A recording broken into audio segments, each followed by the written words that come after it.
Voyage dans l'univers.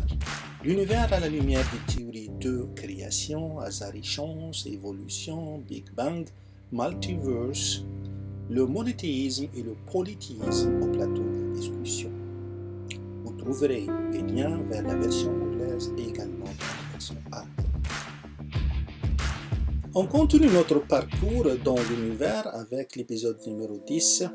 Le but, est-ce que les choses ont une fin? Le but. Si on prend la vache, le pied de la vache nous donne de 10 à 60 kg de lait.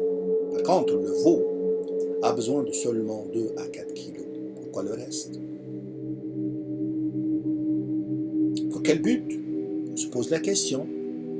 What is the purpose en anglais? Richard Dawkins dit l'univers que nous observons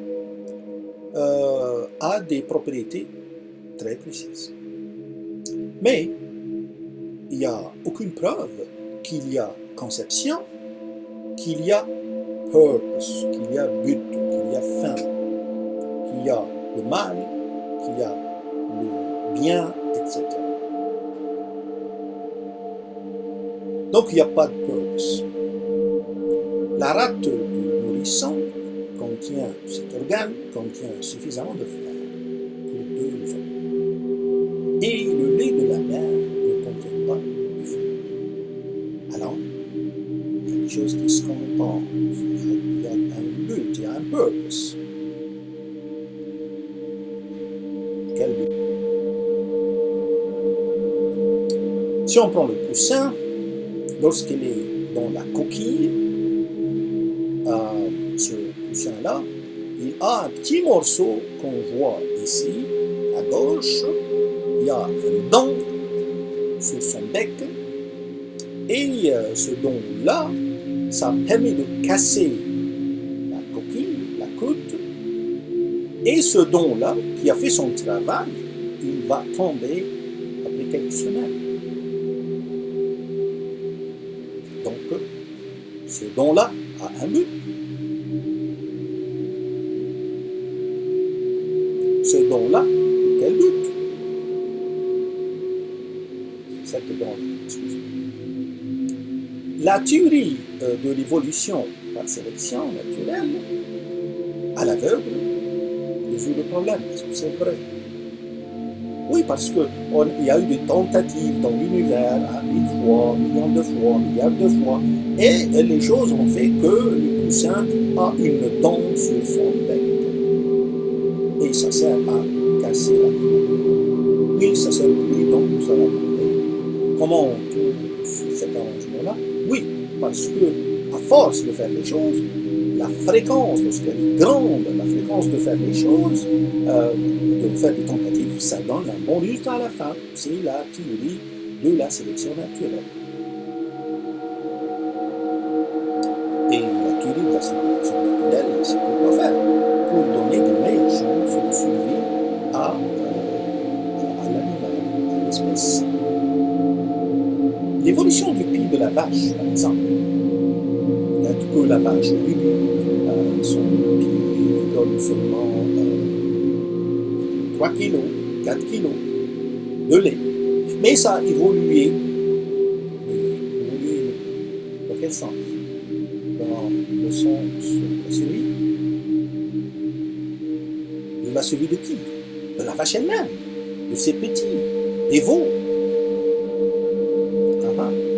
Mais là, le pied a évolué dans l'intérêt d'une autre espèce, d'un autre être vivant qui est l'être humain.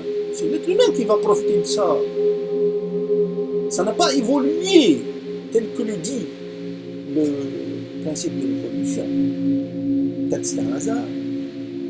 Ou bien, peut-être qu'il y a un but. Il y a quelqu'un, un concepteur, qui a fait de sorte que la vache évolue non seulement pour satisfaire les besoins de la vache et de ses enfants, mais de satisfaire quelqu'un d'autre qui s'appelle l'être humain, le roi de la planète. C'est possible. La vache elle-même, elle a un but lorsqu'elle se déplace dans les champs, Elle se déplace selon un but, pour chercher l'abondance des herbes, et les herbes de grande qualité pour elle.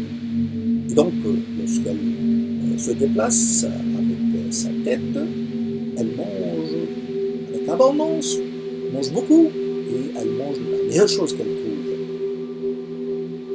Elle a un but.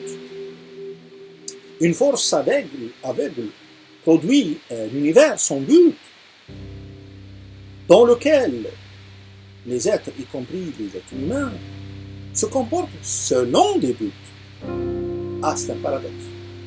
L'univers sans but, tel que dit Richard Dawkins, no purpose, évolue, et les composantes de cet univers, y compris les espèces, l'être humain, etc., ils ont des buts à l'encontre de l'univers qui n'a pas de but. Paradoxe. L'existence des valeurs pour la vie humaine ne donne-t-elle aucun but aux actions? Les athéistes, par exemple, ils sont des êtres humains qui ont des valeurs, qui luttent pour le bien, qui ont contre le mal, contre l'injustice. Ils sont pour les droits de l'homme. Ils travaillent, ils sont matérialistes, oui. Ils veulent que le matériel existant dans l'univers évolue pour le confort de l'humanité. Ils veulent sauver des vies aux hôpitaux, ils veulent que la médecine progresse, etc. Donc, il y a un moteur qui est derrière, qui sont les valeurs. Mais ces valeurs-là, ce qui n'ont pas donné un but aux actions des athéistes. Bien sûr. Le monothéiste Douglas David répond à trois athéistes qui sont Matt Ridley, Michael Shermer et Richard Dawkins.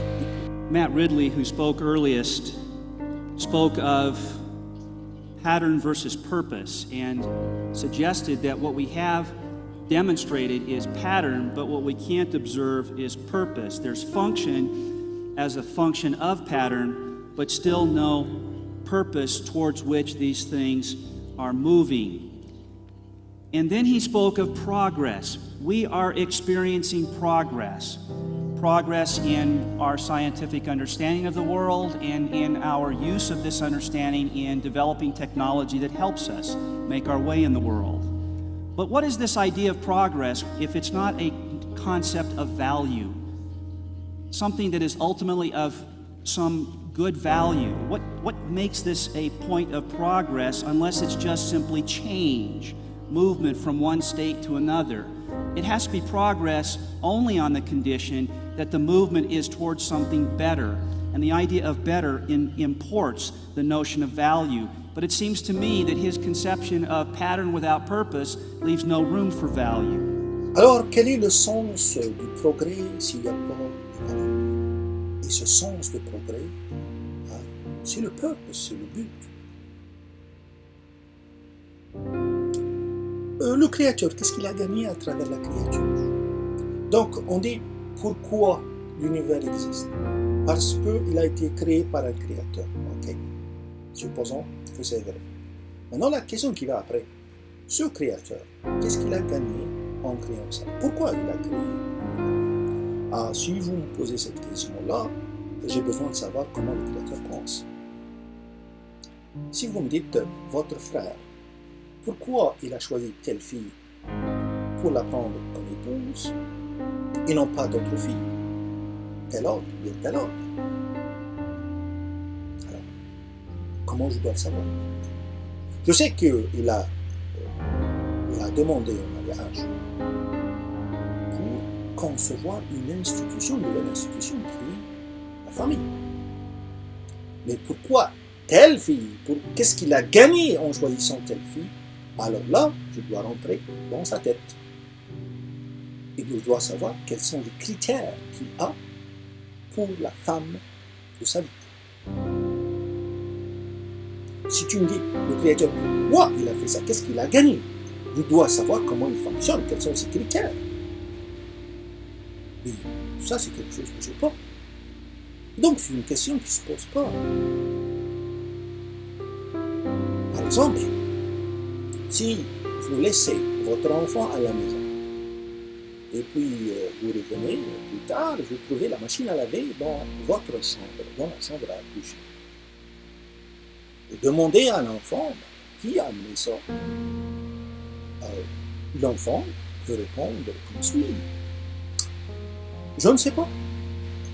Moi, j'étais en train de jouer dans ma chambre, j'ai pas fait quelque chose. Et d'ailleurs, moi, je ne peux pas déplacer une machine à laver. Je suis faible.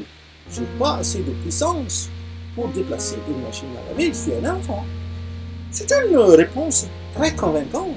Tu n'as pas besoin de plus que ça. Tu ne peux pas te lui dire non, tu mens.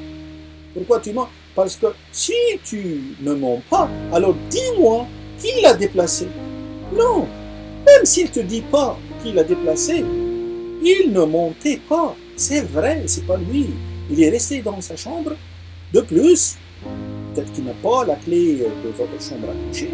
Et troisièmement, il est incapable de faire. Il est un enfant, il ne peut pas pousser une machine à laver. C'est fini, ses arguments sont là.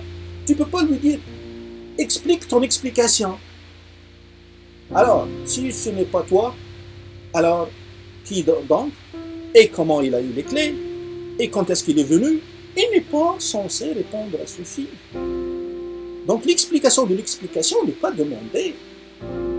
Lorsque l'enfant te dit, si tu me demandes qui l'a fait, je ne sais pas. Mais certainement, c'est pas moi. Parce que moi, je n'ai pas assez de puissance pour le faire. Je ne suis pas fort pour le faire. L'explication de l'enfant est logique.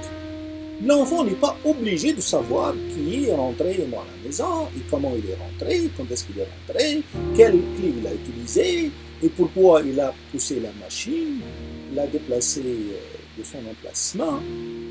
Il n'est pas censé d'expliquer l'explication. Alors, de me dire qu'est-ce que le Créateur a gagné, ou bien de me dire qui a créé le Créateur, ce sont des questions, ce sont des explications, et nous ne sommes pas censés répondre à ça. La réponse de l'enfant est suffisante. S'il a assez de preuves pour dire qu'il n'a pas déplacé la machine à laver, c'est fini. Et la grande preuve qu'il n'a pas assez de force pour le faire.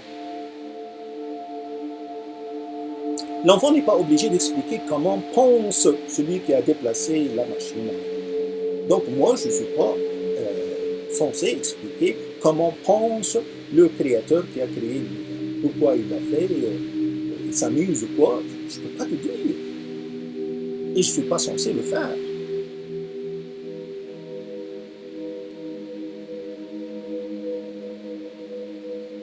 Alors, l'explication peut être convaincante et nous n'avons pas besoin d'expliquer l'explication.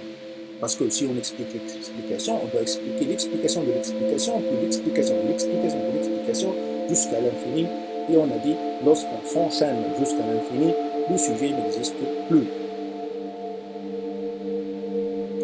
De même, pour le Créateur de l'univers, nous ne sommes pas obligés de savoir comment le Créateur est venu et ce qu'il a gagné à travers la création de l'univers. La prochaine fois, on va voir les univers multiples.